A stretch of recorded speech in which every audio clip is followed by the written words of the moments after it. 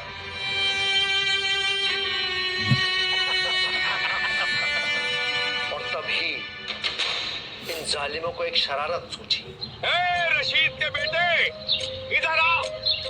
ارے آ نا, چل جلدی آ.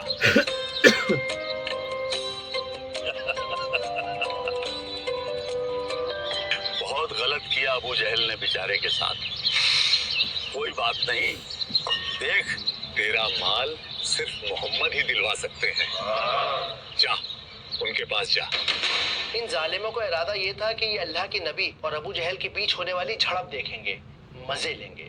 انہیں کیا خبر کہ اب جو ہونے والا ہے اس کی گواہی خدا آسمان دے گا. اب ہوگی خوب تفریح. ارے دوڑ کے جا بیٹا, شاباش دوڑ کے جا.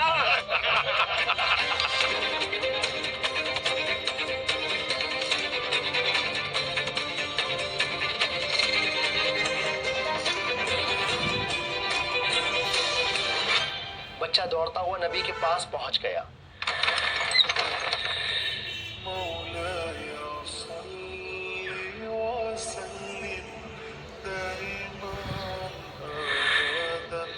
اس نے انہیں ساری بات بتائی اور اس کی بات سنتے ہی اللہ کے نبی فوراً کھڑے ہو گئے. انہوں نے اس کا ہاتھ تھاما, وہ ہاتھ جس کو آج تک سب نے جھٹکا تھا. بچے کا دل ایک عجیب سکون سے بھر گیا.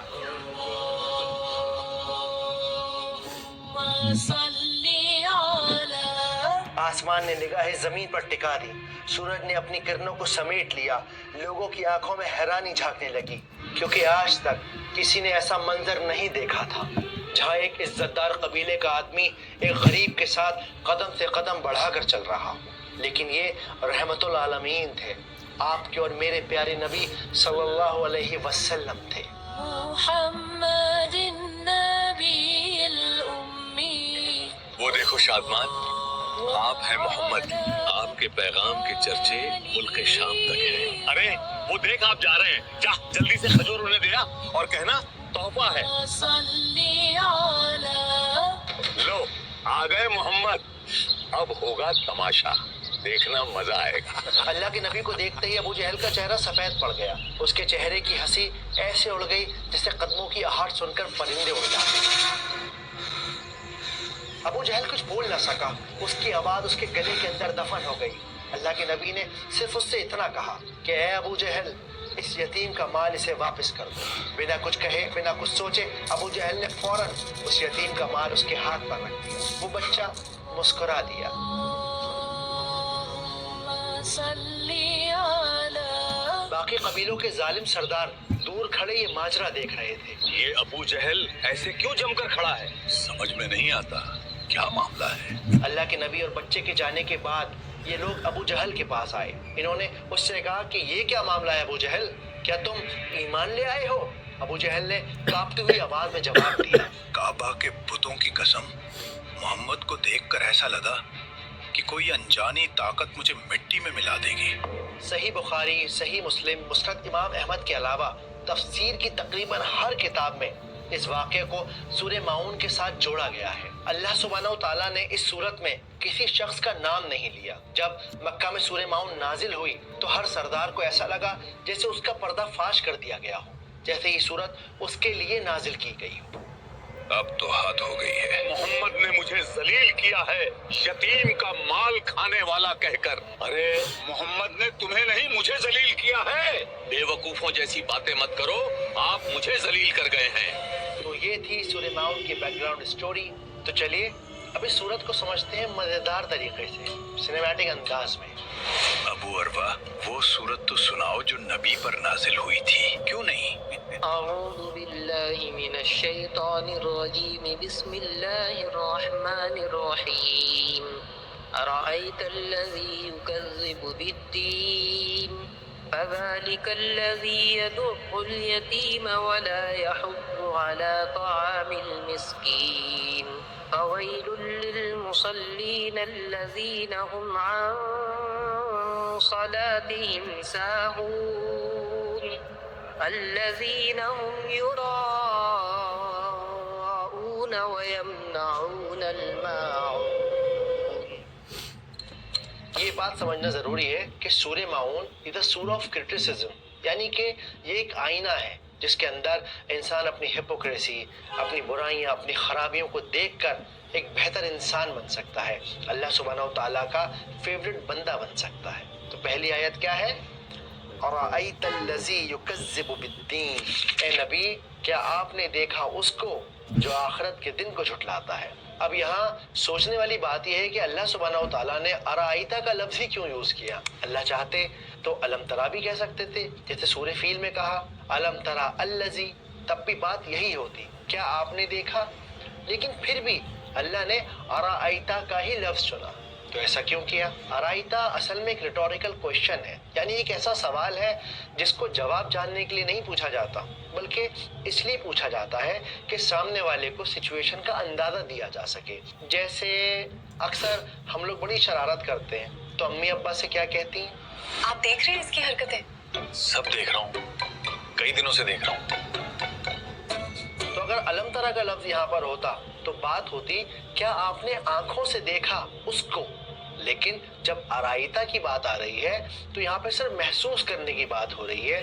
جیسے اللہ کہہ رہے ہیں کیا نوٹس کیا، الذی یعنی کہ سنگولر پرسن کی بات ہو رہی ہے، کسی ایک آدمی کی بات ہو رہی ہے. یکذب بالدین، یکذب یعنی جھٹلاتا ہے. کس کو جھٹلاتا ہے؟ دین کو جھٹلاتا ہے. تو یہاں پر جو دین کا لفظ استعمال کیا گیا ہے اس کے معنی ہے آخرت کا دن.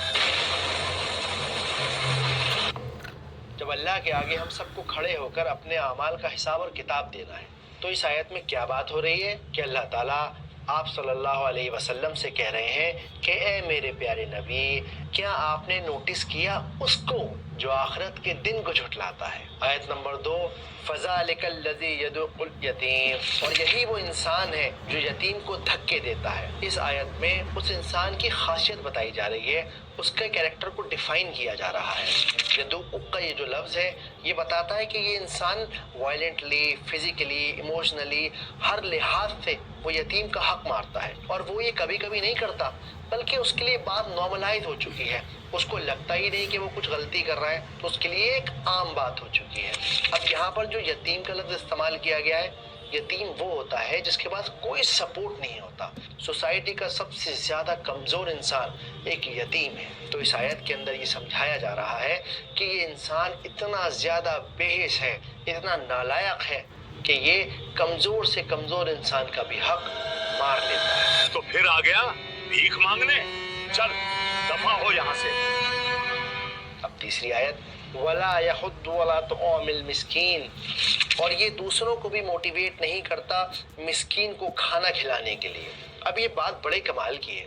ارے بھائی جب دوسری آیت میں یہ بات بتا دی گئی کہ یہ آدمی اتنا ظالم ہے، اتنا بیکار ہے کہ وہ غریب کا، یتیم کا حق مار لیتا ہے، تو پھر وہ کسی کو کیوں کہے گا کہ اس کو کھانا کھلایا جائے؟ لیکن کیونکہ قرآن ایک سمندر ہے تو ضرور اس میں کوئی نہ کوئی گہرائی ہے. چلیے اسے ذرا چھو کر دیکھتے ہیں. اب یہاں پر جو لفظ ہے نا وَلَا طَعَامِ الْمِسْكِينِ، اس کے بارے میں علماء یہ کہتے ہیں کہ اگر یہاں پر اطعام المسکین کا لفظ ہوتا تو اس کا مطلب ہوتا کہ صرف کھانا کھلانا یا چیریٹی کرنا یا احسان کرنا. لیکن یہاں پر طعام المسکین کا لفظ استعمال کرنے سے یہ بات صاف ہو گئی کہ یہ جو کھانا آپ مسکین کو کھلانے والے ہیں یہ کوئی احسان نہیں ہے، بلکہ یہ اس مسکین کا ہی کھانا ہے جو تم نے اپنے پاس دبا رکھا ہے. یہاں پر لا یحض کا جو لفظ ہے یہ بتا رہا ہے کہ وہ انکریج ہی نہیں کرتا کھانا دینے کے لیے یا کھانا کھلانے کے لیے. تو اس آیت میں اس کی دوسری خاصیت بتائی جا رہی ہے کہ یہ خود تو حق مارتا ہی مارتا ہے، دوسروں کو بھی انکریج نہیں کرتا کہ وہ مسکین کو کھانا کھلائیں، اس کو اس کا حق دیں. بجائے اس کے کہ وہ کھانا نہیں کھلاتے بلکہ یہ کہ انہوں نے کہا وہ کھلانے پر کسی کو آمادہ بھی نہیں کرتے، گویا کہ اسی اندیشے سے کہ کہیں پلٹ کر اس سے نہ کہہ دیا جائے کہ تم کھلاؤ. چلیے اب آیت 4 اور 5 کو سمجھتے ہیں. اب یہاں سے نوٹ کرنے والی بات یہ ہے آیت نمبر 1، 2 اور 3 کے اندر سنگولر پرسن میں بات ہو رہی ہے. اب پورے گروپ کی خاصیت بتائی جائے گی. فَوَيْلٌ لِّلْمُصَلِّينَ الَّذِينَ هُمْ عَنْ صَلَاتِهِمْ سَاهُونَ، تو ایسے نمازیوں کے لیے بربادی ہے جو اپنی نمازوں کی طرف سے غافل رہتے ہیں. ویل یعنی کہ افسوس ہے، بے انتہا افسوس ہے، ہلاکت ہے، بربادی ہے. اس کے علاوہ جہنم کے اندر ایک وادی ہے جس کا نام ویل ہے. ویل کا لفظ میں نے عرض کیا جہنم کی ایک ایسی وادی کا نام بھی ویل ہے جس سے خود جہنم پناہ مانگتی ہے. اور ویل سے پہلے یہ جو فا کا استعمال کیا گیا ہے اس سے ڈائریکٹ کنیکشن بن جاتا ہے پچھلی 3 آیتوں کے ساتھ, یعنی کہ بربادی ہے, ہلاکت ہے ان لوگوں کے لیے جن کے اخلاق بیکار ہیں, جن کی بات پچھلی 3 آیتوں میں کی گئی ہے. اب یہاں کچھ اللہ کا خوف رکھنے والے نمازی لوگ کہیں گے کیا میری نمازوں کے لیے بھی اللہ تعالیٰ نے یہ کہا ہے کہ مجھے جہنم ملے گی, کیونکہ میں بھی تو اپنی نماز میں اکثر بھول جاتا ہوں یا بھول جاتی ہوں. اسکالرز کہتے ہیں کہ اگر یہاں پر فی صلاتہم ساہون کہا جاتا تو بات ہوتی کہ وہ بھول جاتے ہیں اپنی نمازوں کے اندر, ان دا پریئر. لیکن یہاں کیا بات ہو رہی ہے, ان صلاتہم ساہون, یعنی وہ اپنی نمازوں سے ہی غافل ہیں, about the prayers not in the prayers. Scholars کے اکارڈنگ نماز میں بھول جانے کوئی عیب نہیں, کوئی برائی بھی نہیں, کیونکہ بار بار بار بار بار بار آپ اپنے آپ کو واپس سے لے کر آتے ہیں اور پھر سے نماز میں فوکس کرتے ہیں. آپ صلی اللہ علیہ وسلم کی زندگی میں بھی ایک ایسا موقع آیا کہ اللہ سبحانہ و تعالیٰ نے انہیں نماز کا ایک حصہ بھلوا دیا تاکہ امت کو یہ سکھایا جا سکے کہ سجدہ سہو کیسے کرتے ہیں, نماز بھول جانے پہ ہمارا کیا ایٹیٹیوڈ, کیا رویہ, کیا طریقہ اختیار ہونا چاہیے. تو اگر آپ کو صاحب کبھی ہوتا ہی نا تو امت کو کیسے معلوم ہوتا کہ اگر نماز میں صاحب ہو گیا تو کیا کروں. تو یہاں ان لوگوں کی بات ہو رہی ہے تو یا تو نماز پڑھتے ہی نہیں, اور اگر نماز پڑھتے بھی ہیں تو وہ امی نے دھکے دے کے اٹھا دیا, موبائل اسکرول کر رہے ہیں, بس کسی صورت حال بس چلو یہ بوجھ سر پہ پڑا ہوا ہے اسے اتار کے ایک طرف پھینکو اور فٹافٹ واپس اپنے کاموں میں لگ جاؤ. یہاں ان نمازیوں کی بات ہو رہی ہے. اب یہاں کچھ لوگ کہیں گے کہ یار مکتوب بھائی یہ کیا بات ہوئی, جب تو نماز آئی ہی نہیں تھی مکہ کے اندر, پھر یہ لوگ نماز کیسے پڑھا کرتے تھے, یہ تو مسلمان بھی نہیں تھے. تو دیکھیے صلاح کے بہت سارے معنی ہوتے ہیں, اس کا مطلب صرف نماز نہیں ہے بلکہ عبادت کرنا, کنیکشن بنانا, ریلیشن شپ بنانا اپنے اللہ کے ساتھ. تو جیسے سورہ کافرون میں ہم پڑھ چکے ہیں کہ انہیں لگتا تو یہ تھا کہ وہ ایک اللہ کی عبادت کر رہے ہیں, لیکن وہ ایک اللہ کی عبادت نہیں تھی بلکہ ان کا اپنا بنایا ہوا کوئی الگ ہی نظام, کوئی الگ ہی سیٹ اپ تھا. جیسے سیرت کی کتاب میں آپ پڑھیں گے کہ ان میں اتنا بگاڑ آ چکا تھا کہ وہ لوگ طواف کرنے سے پہلے اپنے کپڑے تک اتار دیا کرتے تھے. قریش کی ایک بدعت یہ بھی تھی, مرد ننگے طواف کرتے اور عورتیں اپنے سارے کپڑے اتار کر صرف ایک چھوٹا سا کھلا ہوا کرتا پہن لیتی اور اسی میں طواف کرتی. آیت نمبر 6, الذین ہم یراؤون, اور وہ جو دکھاتے ہیں اپنی نیکیوں کو, اپنی عبادت کو. یراؤون دکھاوا کرنا, شو آف کرنا, ریاکاری کرنا. آیت نمبر 7, وَيَمْنَعُونَ الْمَاعُونَ, اور عام استعمال کی چھوٹی چھوٹی چیزیں بھی ایک دوسرے کے ساتھ شیئر نہیں کرتے. معاون کے یہاں پر 2 مطلب ہیں. پہلا مطلب چھوٹی چھوٹی چیزیں جیسے پین, پینسل, برف, نمک, چینی, اور معاون کا دوسرا مطلب ہوتا ہے زکوٰۃ کے, کیونکہ زکوٰۃ بھی آپ کے مال کا بہت چھوٹا حصہ ہے. اور اس کا ایک تو مفہوم یہ لیا گیا کہ اس سے مراد زکوٰۃ ہے. آپ کہیں گے زکوٰۃ حقیر کیسے ہوئی, زکوٰۃ چونکہ 1/40 ہے تو حقیر ہے, تھوڑا سا ہی دیا جا رہا ہے. آپ سے یہ تو نہیں کہا گیا کہ آپ اکثر و بیشتر دے دیجئے. تو کیا بات ہو رہی ہے اس آیت میں کہ ان لوگوں کے معاملے اتنے زیادہ بگڑ چکے تھے کہ یہ ایک دوسرے کے ساتھ چھوٹی چھوٹی چیزیں بھی شیئر نہیں کیا کرتے تھے, ان کا حق بھی انہیں دیا نہیں کرتے تھے. تو چلیے اب اس پوری آیت کو فٹافٹ سمجھ لیتے ہیں کہ اس پوری آیت میں بات ہوئی کیا ہے. تو پہلی آیت میں اللہ سبحانہ و تعالیٰ نوٹس کروانے والے انداز میں اپنے نبی سے کہہ رہے ہیں کہ اے میرے پیارے نبی, کیا آپ نے نہیں دیکھا, کیا آپ نے نوٹس نہیں کیا اس کو جو آخرت کے دن کو جھٹلاتا ہے. اور یہی تو وہ ہے جو یتیم کو دھکے دیتا ہے, اس کو دھتکارتا ہے جس کے پاس کوئی سپورٹ نہیں ہے. اور یہی وہ انسان ہے جو دوسروں کو بھی نہیں کہتا کہ تم سامنے والے کا حق دے دو. تو بربادی ہے, افسوس ہے اور جہنم ہے ایسے عبادت کرنے والوں کے لیے جو اپنی عبادت سے غافل ہیں, اور یہ الٹی سیدھی عبادت بھی شو آف کے لیے کرتے ہیں, دکھاوے کے لیے کرتے ہیں. اور ان کے دل اتنے سخت ہو چکے ہیں کہ چھوٹی چھوٹی چیزیں بھی یہ شیئر نہیں کرتے. جب انہیں دولت مل جاتی ہے تو اب اس کو روک روک کر رکھتے ہیں, کسی اور تک اس کا کوئی فیض نہ پہنچ جائے. چلیے اب اس صورت کا ریلیونس سمجھتے ہیں کہ آج ہماری زندگی میں اس کا کیا کام ہے. اس صورت میں جو غور کرنے والی بات ہے وہ بات یہ ہے کہ اس صورت کے اندر اللہ سبحانہ و تعالیٰ نے ایمان اور اخلاق دونوں کو ایک ساتھ کنیکٹ کر دیا ہے. یعنی اب آپ کی دین اور دنیا الگ نہیں ہے بلکہ وہ ایک کی ہے کیونکہ سورت کا پہلا ہاف ہمیں بتاتا ہے کہ دل کے اندر ایمان نہ ہونے کی پہلی نشانی یہ ہے کہ آپ کا رویہ لوگوں کے ساتھ خراب ہوگا۔ اس کی مثال آج کل ہم اپنی سوسائٹی میں بہت آرام سے دیکھتے ہیں۔ لوگ کام کروانے کے بعد پیسے نہیں دیتے، نوکریوں میں تنخواہوں کو لیٹ کر دیا کرتے ہیں، محنت کرنے والوں کا پسینہ سوکھ کے نمک ہو گیا، لیکن آپ کی جیب سے اس کا حق نہیں نکلا۔ بڑا بھائی، بڑی بہن یا کسی کا گھر میں انتقال ہو گیا، آپ اس کے بچے کو اپنے گھر لے آئے۔ اب جی کہنے کو تو بڑا احسان کیا جا رہا ہے، لیکن اپنی اولاد تو پسری پڑی ہے اور یہ بیچارہ یتیم آپ کے گھر کے سارے کام کر رہا ہے اور آپ کو کوئی فرق بھی نہیں پڑ رہا کیونکہ آپ کے لیے اتنا نارمل ہو چکا ہے یہ کہ آپ کو لگتا ہی نہیں ہے کہ آپ کوئی خرابی یا کوئی برائی کر رہے ہیں یا کسی جگہ کوئی حق مار رہے ہیں۔ بیچارے یتیم سے تو بہت کام لیتی ہے۔ ارے جاؤ باجی، گھر میں رہتے ہیں تو ہاتھ تو بٹانا ہی پڑتا ہے، تھوڑا اپنے لاڈلے سے بھی کروا لیا کر۔ اللہ سبحانہ و تعالیٰ نے اسی ایٹیٹیوڈ رکھنے والے لوگوں کی عبادت پر ویل کہا ہے، جہنم کا عذاب ان کے لیے لکھا ہے، کیونکہ یہ ہو ہی نہیں سکتا کہ ایک انسان جو اللہ کا خوف رکھتا ہو وہ کسی کا مال روک لے۔ اسے تو ہر وقت فکر سوار رہے گی کہ بھیا ایسا نہ ہو کہ اگلے پل میری آنکھیں بند ہو جائیں اور میں اس کی پیمنٹ نہ دے پاؤں۔ سورہ کا سیکنڈ ہاف ہمیں بتاتا ہے کہ وہ نمازی جو نماز کو ٹال کر پڑھتے ہیں، تو آپ اپنی نمازوں سے بہت زیادہ غافل ہیں۔ آپ کو لگ تو رہا ہے کہ آپ نے نماز پڑھ لی، ٹکریں مار کے آپ آ گئے، لیکن اصل میں آپ نے عبادت نہیں کی، آپ نے صرف ایک دکھاوا کیا، ایک بوجھ اتارا۔ اینا، وقت نکل رہا ہے، نماز پڑھ لو۔ ابھی 10 منٹ ہے، پڑھ لوں گی، تم اپنی پڑھ لو۔ تو ان کنکلوژن یہ صورت ہمیں ایک فارمولا دیتی ہے۔ کیا ہے وہ فارمولا؟ آخرت پر ایمان پلس اچھا اخلاق پلس بار بار بہترین عبادت کی کوشش کرنا از اکول ٹو ونڈرفل ایمان۔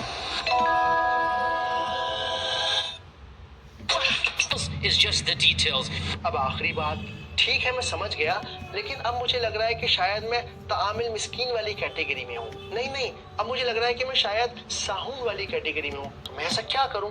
بہت سمپل ہے، میرے خیال میں 3 کام کر لیں گے تو ہم لوگ انشاءاللہ تعالیٰ اللہ کے فیوریٹ بندے بن جائیں گے۔